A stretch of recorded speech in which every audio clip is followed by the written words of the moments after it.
Hello friends, আশা করি সবাই ভালো আছেন এবং সুস্থ আছেন। চলে এসেছি নতুন একটি রেসিপি ভিডিও নিয়ে আপনাদের সঙ্গে শেয়ার করতে। আজকের রেসিপি হলো চিলি পনির।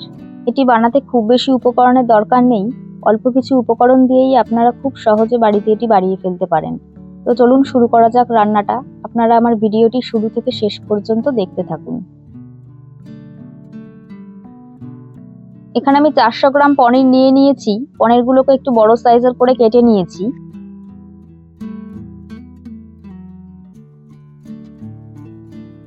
এবার এর মধ্যে আমি দিয়ে দিচ্ছি পেঁয়াজ বাটা হাফ টেবিল চামচ,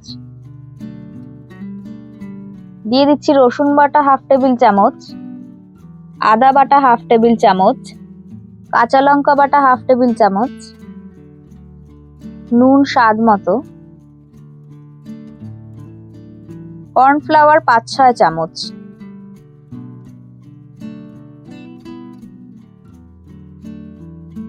দিয়ে দিচ্ছি একটা ডিম। এবার পনিরটাকে ভালো করে ম্যারিনেট করে নিচ্ছি সবকিছু দিয়ে।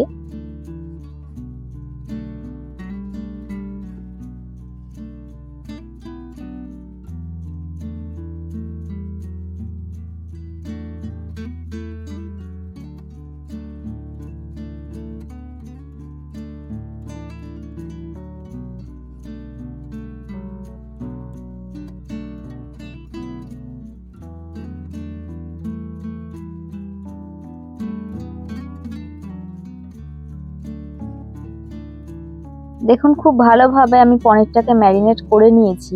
এবার এটাকে ভাজবো, সেই জন্য কড়াইতে দিয়ে দিচ্ছি সাদা তেল। তেল গরম হয়ে গেলে এক এক করে ম্যারিনেটেড পনিরটা আমি ভেজে ফেলবো।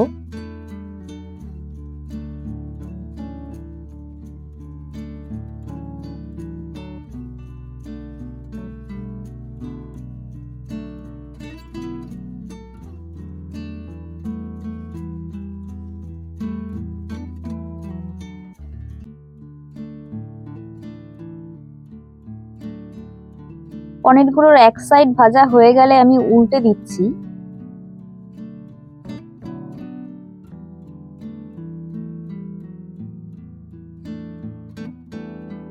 দেখুন খুব সুন্দর লাল লাল করে ভাজা হয়ে গেছে। এবার আমি তুলে নিচ্ছি।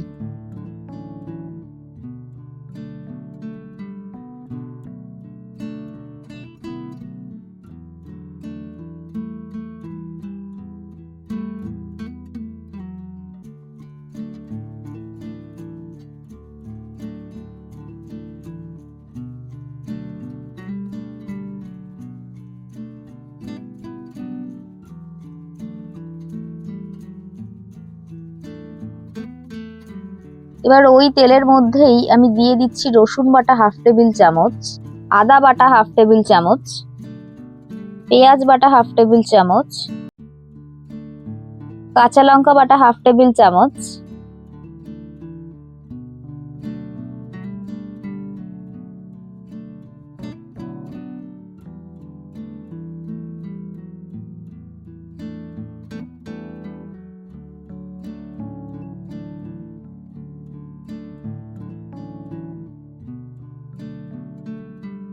এবার সবকিছু নেড়ে চেড়ে মিশিয়ে একটু ভেজে নিয়ে দিয়ে দিচ্ছি স্বাদ মতো নুন, দিয়ে দিচ্ছি পরিমাণ মতো লঙ্কার গুঁড়ো,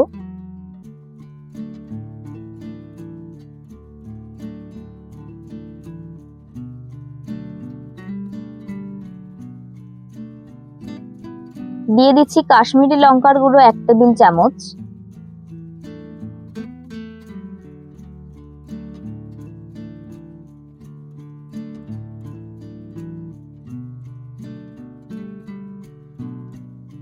মশলাটা একটু কষিয়ে নিয়ে আমি দিয়ে দিচ্ছি টুকরো করা পেঁয়াজ,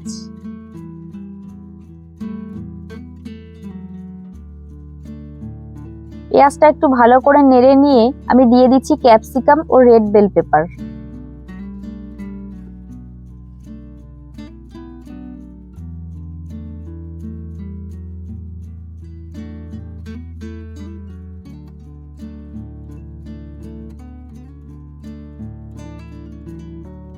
কয়েক টুকরো টমেটোও দিয়ে দিচ্ছি।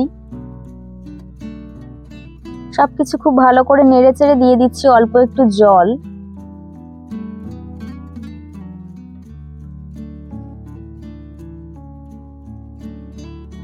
এবারে দিয়ে দিচ্ছি সয়া সস 1 টেবিল চামচ।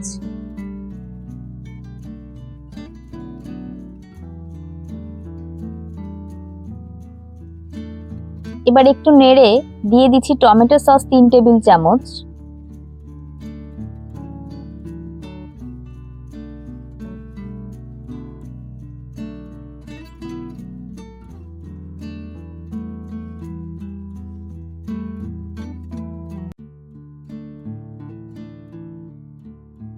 একদম অল্প একটু চিনি দিলাম।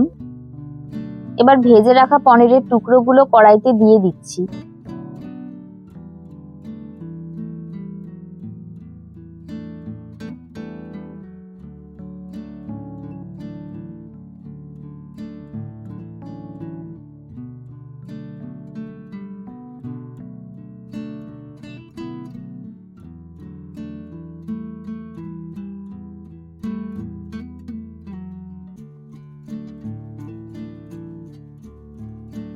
পরিমাণ অনুযায়ী জল দিয়ে দিলাম।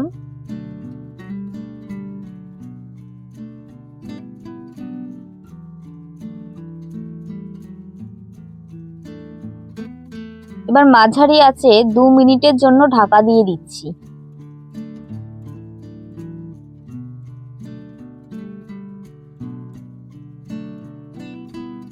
দু মিনিট পর ঢাকনা খুলে একটু নেড়ে চেড়ে দিয়ে দিচ্ছি কর্নফ্লাওয়ার মেশানো জল।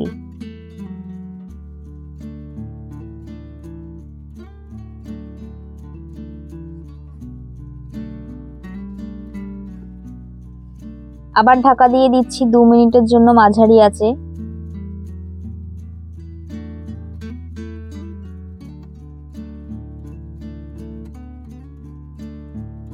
এবার 2 মিনিট পর আমি গ্যাসের ফ্লেম অফ করে দিচ্ছি। দেখুন আমাদের চিলি পনির কিন্তু একদম রেডি হয়ে গেছে।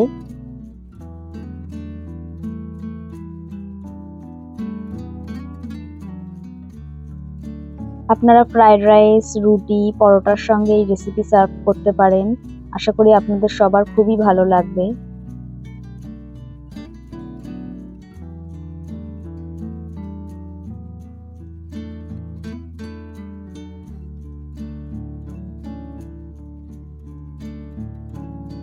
ভিডিওটি আপনাদের কেমন লাগলো কমেন্টে অবশ্যই জানাবেন। রেসিপিটি শুরু থেকে শেষ পর্যন্ত দেখার জন্য সবাইকে জানাই ধন্যবাদ।